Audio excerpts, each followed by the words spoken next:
This is the third one in this little series on local scenery, which is composed mostly of images that I've made of interesting subject matter in the local area around Greensburg, Pennsylvania. And we're looking at what was known mostly as Westmoreland Glass, but before it was ever Westmoreland Glass, it was called the Westmoreland Specialty Company. And this is the way it looked back in the early 20s. That's the place that became known as Westmoreland Glass. Over here across the tracks was a tannery. The Crosshores, the Crosshore family owned that, and we'll see their house later. Their house is still there, but the tannery has been torn down.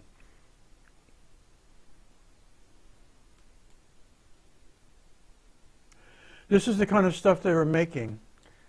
In the earlier days, they made very fine, high-quality glassware.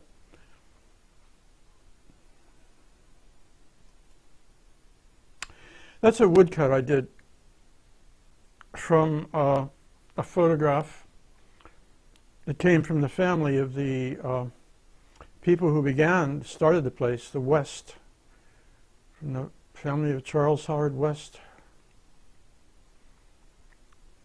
That's looking up at the plant back when they had a water tower. And this is the water system that fed the old steam engines that kept them supplied with water. This is a painting I did of the plant. This is looking toward Greensburg. That's the big tank to keep the steamers supplied with water. And that's the old factory when it still only had one pot furnace. This is looking toward Greensburg. And this is an etching I did of that area out there, looking toward Greensburg again. I did that etching at that very factory. The owner in the late 80s invited me to move in to the place and develop it as artist space. And I converted it into an area where a good many artists and creative people could live and work and exhibit. This was the Crosshore house. That was the people who had the tannery right next door. It's still there, but it's now been converted into apartments.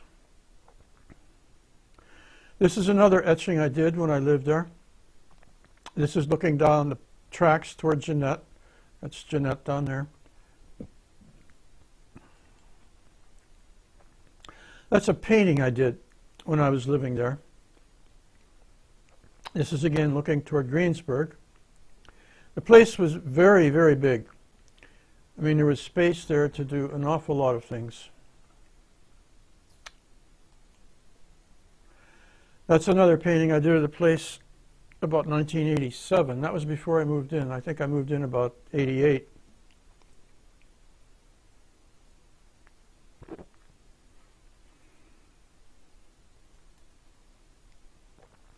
This gives a sense of the scale of the place. That's an etching I did. Again, when I moved out there, I had my etching press in there. And there were a good many artists in there, and we had also events. We had exhibits, and we had music events. A lot of good things happened there.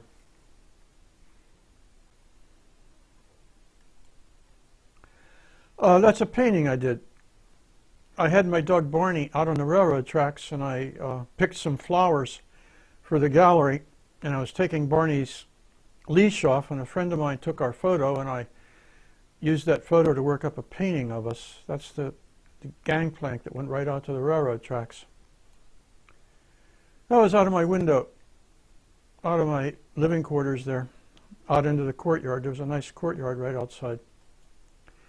That's a painting I did of that same courtyard, out my window.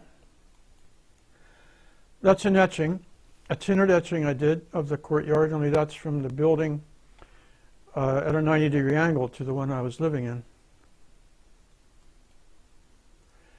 This was what I called the midsection in the factory. That's a lucite intaglio print that I did. And that was the area between what they called the hot end and the area where the offices were. it was where they did the finishing work. They did the work on the glass pieces to make them ready to market.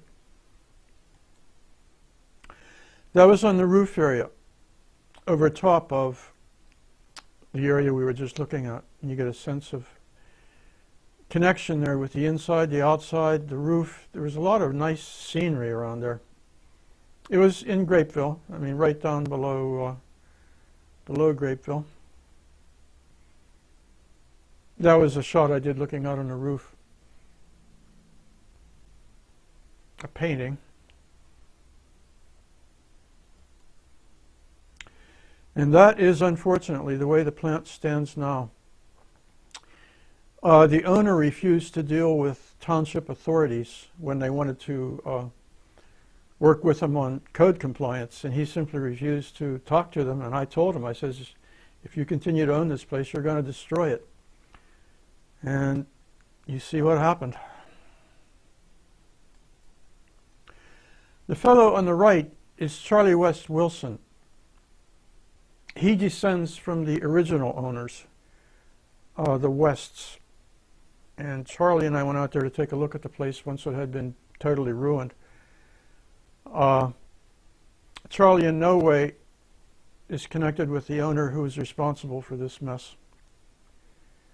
Charlie wrote a book, and I helped him do the inventory of the molds, the glass molds, that helped him to write this. And he gives a very good picture of just how good quality glass they were doing back in the earlier days.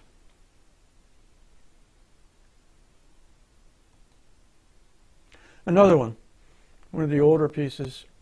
When it got toward the end, the plant shut down about 1984. Toward the end, they were doing work that was not as high quality. They were just doing more or less boom chukka stuff that they knew that they could sell. And the tradition of doing high quality glass work had kind of died out by then. They were just doing stuff to keep the place alive. But in its heyday, they were doing very good stuff. And I think I've said enough, and maybe we'll probably do another one of these little things on Local Series. And so long until then, bye.